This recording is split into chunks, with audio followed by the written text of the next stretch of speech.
ਮੇਰਾ ਨਾਮ ਸੁਮਨ ਹੈ। ਅਸੀਂ ਦੋ ਭੈਣਾਂ ਹਾਂ। ਮੇਰੀ ਭੈਣ ਦਾ ਨਾਮ ਨੇਹਾ ਹੈ। ਅਸੀਂ ਇੱਕ ਪਿੰਡ ਵਿੱਚ ਆਪਣੇ ਮਾਤਾ ਪਿਤਾ ਨਾਲ ਰਹਿੰਦੀਆਂ ਸੀ। ਅਸੀਂ ਪਿੰਡ ਵਿੱਚ ਰਹਿ ਕੇ ਹੀ ਵੱਡੀਆਂ ਹੋਈਆਂ।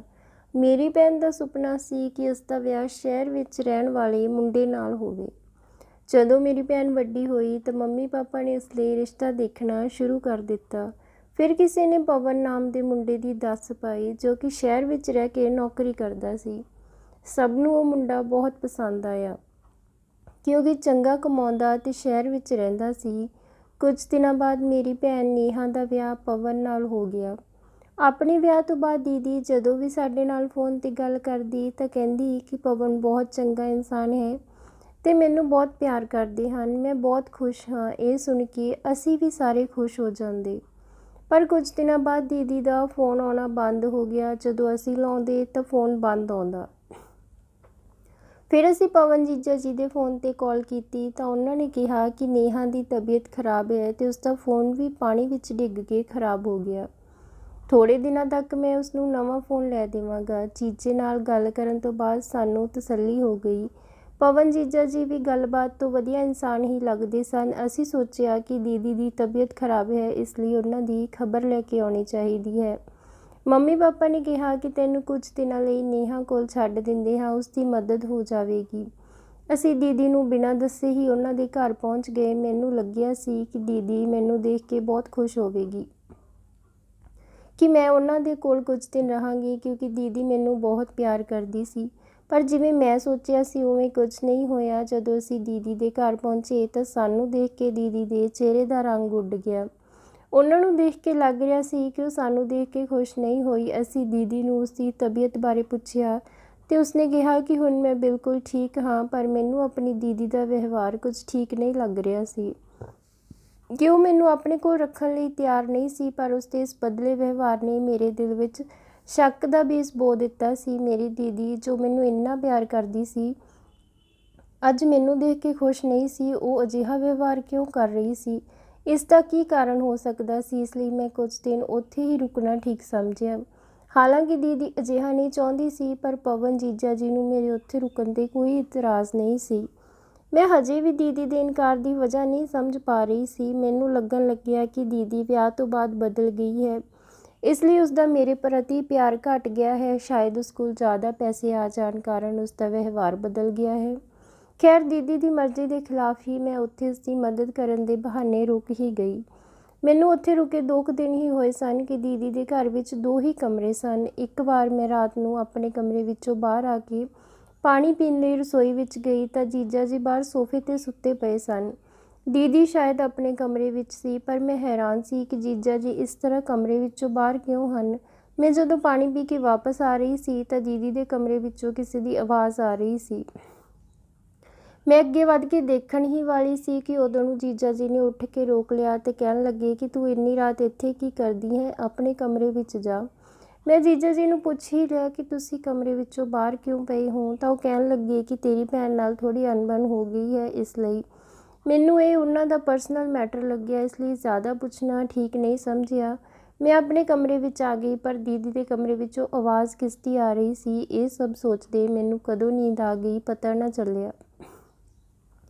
ਅਗਲੀ ਸਵੇਰ ਮੈਂ ਉੱਠ ਕੇ ਰਸੋਈ ਵਿੱਚ ਦੀਦੀ ਦੀ ਮਦਦ ਲਈ ਗਈ। ਮੈਂ ਗੱਲਾਂ ਵਿੱਚ ਦੀਦੀ ਨੂੰ ਪੁੱਛ ਹੀ ਲਿਆ ਕਿ ਰਾਤ ਜੀਜਾ ਜੀ ਨਾਲ ਕਿਹੜੀ ਗੱਲ 'ਤੇ ਝਗੜਾ ਹੋ ਗਿਆ। ਉਹ ਬਾਹਰ ਸੋਫੇ 'ਤੇ ਪਏ ਸੀ। ਇਹ ਸੁਣ ਕੇ ਦੀਦੀ ਦੇ ਚਿਹਰੇ ਦਾ ਰੰਗ ਉੱਡ ਗਿਆ ਅਤੇ ਉਹ ਮੈਨੂੰ ਗੁੱਸੇ ਵਿੱਚ ਕਹਿਣ ਲੱਗੀ ਕਿ ਤੂੰ ਸਾਡੀਆਂ ਗੱਲਾਂ ਵਿੱਚ ਨਾ ਪੈ, ਆਪਦੇ ਕੰਮ ਨਾਲ ਕੰਮ ਰੱਖ। ਮੈਂ ਤਾਂ ਬਸ ਐਵੇਂ ਹੀ ਪੁੱਛ ਲਿਆ ਸੀ, ਪਰ ਦੀਦੀ ਦੇ ਅਜਿਹੇ ਵਿਵਹਾਰ ਨੇ ਮੈਨੂੰ ਸੋਚਣ 'ਤੇ ਮਜਬੂਰ ਕਰ ਦਿੱਤਾ ਕਿ ਕੁਝ ਤਾਂ ਹੈ ਜੋ ਮੈਂ ਨਹੀਂ ਦੇਖ ਪਾ ਰਹੀ ਹਾਂ।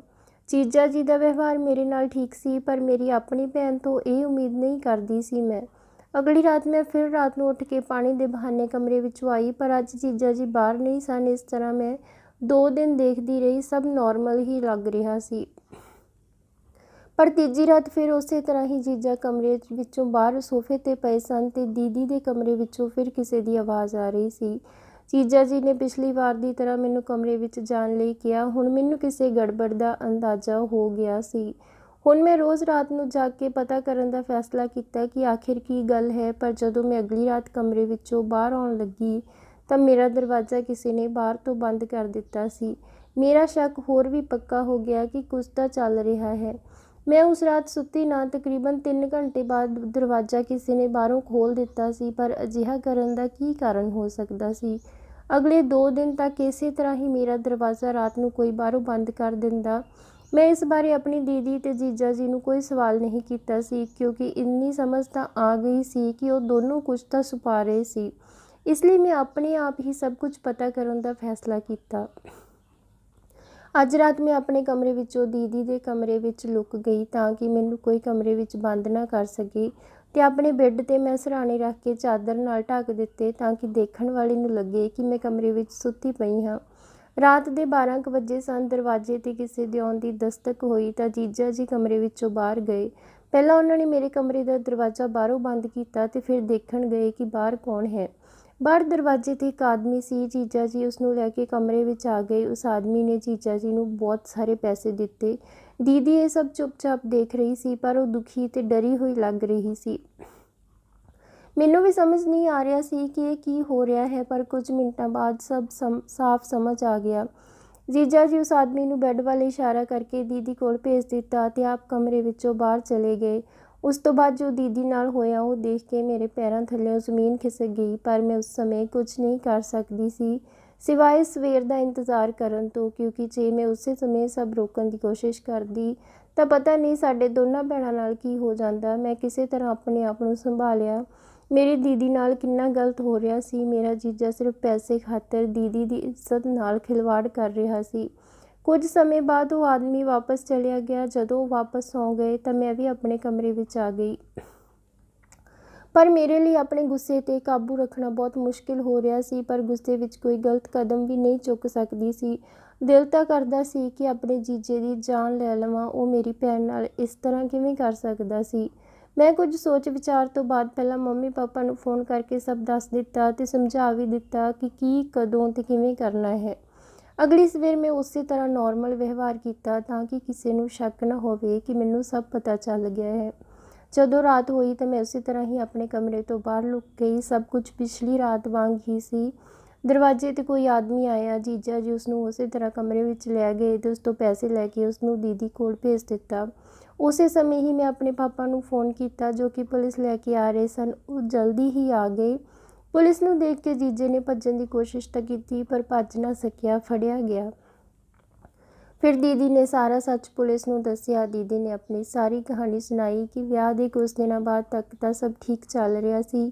ਫਿਰ ਪਵਨ ਦੀ ਨੌਕਰੀ ਛੁੱਟ ਗਈ ਤਾਂ ਪੈਸੇ ਕਮਾਉਣ ਲਈ ਉਸਨੇ ਇਹ ਰਸਤਾ ਅਪਣਾ ਲਿਆ। ਉਹ ਰੋਜ਼ ਕਿਸੇ ਆਦਮੀ ਨੂੰ ਘਰ ਬੁਲਾਉਂਦਾ, ਉਸ ਤੋਂ ਪੈਸੇ ਲੈ ਕੇ ਉਸਨੂੰ ਮੇਰੇ ਕਮਰੇ ਵਿੱਚ ਭੇਜ ਦਿੰਦਾ। ਮੈਂ ਬਹੁਤ ਡਰ ਗਈ ਸੀ, ਇਸ ਲਈ ਕੁਝ ਨਾ ਕਰ ਸਕੀ, ਕਿਉਂਕਿ ਪਵਨ ਮੈਨੂੰ ਤੇ ਮੇਰੇ ਪਰਿਵਾਰ ਨੂੰ ਜਾਨੋਂ ਮਾਰਨ ਦੀ ਧਮਕੀ ਦਿੰਦਾ ਰਹਿੰਦਾ ਸੀ। ਹਮੇਸ਼ਾ ਮੈਨੂੰ ਬਦਨਾਮ ਕਰਨ ਬਾਰੇ ਕਹਿੰਦਾ, ਕਿਉਂਕਿ ਉਸਨੇ ਮੇਰੀਆਂ ਕੁਝ ਵੀਡੀਓ ਵੀ ਬਣਾ ਲਈਆਂ ਸਨ। ਇਸ ਲਈ ਮੈਂ ਮਜਬੂਰ ਸੀ। ਮੈਂ ਨਹੀਂ ਚਾਹੁੰਦੀ ਸੀ ਕਿ ਸੁਮਨ ਇੱਥੇ ਰਹੇ, ਕਿਉਂਕਿ ਮੈਨੂੰ ਇਸ ਪਵਨ 'ਤੇ ਕੋਈ ਭਰੋਸਾ ਨਹੀਂ ਸੀ। ਮੈਨੂੰ ਡਰ ਸੀ ਕਿ ਕਿਤੇ ਮੇਰੀ ਭੈਣ ਨਾਲ ਵੀ ਕੁਝ ਗਲਤ ਨਾ ਕਰ ਦੇਵੇ। ਇਸਨੇ ਮੇਰਾ ਫ਼ੋਨ ਵੀ ਮੈਥੋਂ ਲੈ ਲਿਆ ਸੀ ਤਾਂ ਕਿ ਮੈਂ ਕਿਸੇ ਨੂੰ ਫ਼ੋਨ ਨਾ ਕਰ ਸਕਾਂ। ਮੈਂ ਬਹੁਤ ਵਾਰ ਇੱਥੋਂ ਭੱਜਣ ਦੀ ਕੋਸ਼ਿਸ਼ ਵੀ ਕੀਤੀ, ਪਰ ਹਰ ਵਾਰ ਨਾਕਾਮਯਾਬ ਰਹੀ, ਕਿਉਂਕਿ ਪਵਨ ਹਰ ਸਮੇਂ ਮੇਰੇ 'ਤੇ ਨਜ਼ਰ ਰੱਖਦਾ ਸੀ। ਮੇਰੀ ਦੀਦੀ ਨੇ ਸਾਰੀ ਗੱਲ ਰੋਂਦੇ ਰੋਂਦੇ ਸੁਣਾਈ। ਮੈਨੂੰ ਸਮਝ ਨਹੀਂ ਆ ਰਿਹਾ ਸੀ ਕਿ ਕੋਈ ਪਤੀ ਆਪਣੀ ਪਤਨੀ ਨਾਲ ਇਸ ਤਰ੍ਹਾਂ ਕਿਵੇਂ ਕਰ ਸਕਦਾ ਹੈ। ਮੇਰੀ ਫੁੱਲਾਂ ਵਰਗੀ ਭੈਣ ਕਿਵੇਂ ਰੋਲ ਦਿੱਤੀ ਉਸ ਘਟੀਆ ਇਨਸਾਨ ਨੇ। ਮੈਂ ਗੁੱਸੇ ਵਿੱਚ ਉਸਦੇ ਮੂੰਹ 'ਤੇ 4-5 ਥੱਪੜ ਜੜ ਦਿੱਤੇ। ਪੁਲਿਸ ਉਸ ਨੂੰ ਫੜ ਕੇ ਲੈ ਗਈ ਤੇ ਅਸੀਂ ਵੀ ਆਪਣੇ ਘਰ ਵਾਪਸ ਆ ਗਏ, ਪਰ ਮੇਰੀ ਦੀਦੀ ਅੰਦਰੋਂ ਟੁੱਟ ਚੁੱਕੀ ਸੀ। ਮੈਂ ਪੂਰੀ ਕੋਸ਼ਿਸ਼ ਕਰਦੀ ਕਿ ਉਸਨੂੰ ਹਮੇਸ਼ਾ ਖੁਸ਼ ਰੱਖਾਂ ਤਾਂ ਕਿ ਜੋ ਉਸ ਨਾਲ ਹੋਇਆ ਉਹ ਸਭ ਭੁੱਲ ਜਾਵੇ, ਪਰ ਅੰਦਰੋਂ ਅੰਦਰੀ ਮੈਂ ਵੀ ਜਾਣਦੀ ਸੀ ਕਿ ਇਹ ਸਭ ਭੁੱਲਣਾ ਇੰਨਾ ਸੌਖਾ ਵੀ ਨਹੀਂ। ਹੁਣ ਮੈਨੂੰ ਵੀ ਵਿਆਹ ਕਰਾਉਣ ਤੋਂ ਡਰ ਲੱਗ ਰਿਹਾ ਹੈ, ਕਿਉਂਕਿ ਜੋ ਮੇਰੀ ਭੈਣ ਨਾਲ ਹੋਇਆ ਉਸਨੇ ਮੈਨੂੰ ਅੰਦਰੋਂ ਹਿਲਾ ਕੇ ਰੱਖ ਦਿੱਤਾ ਹੈ।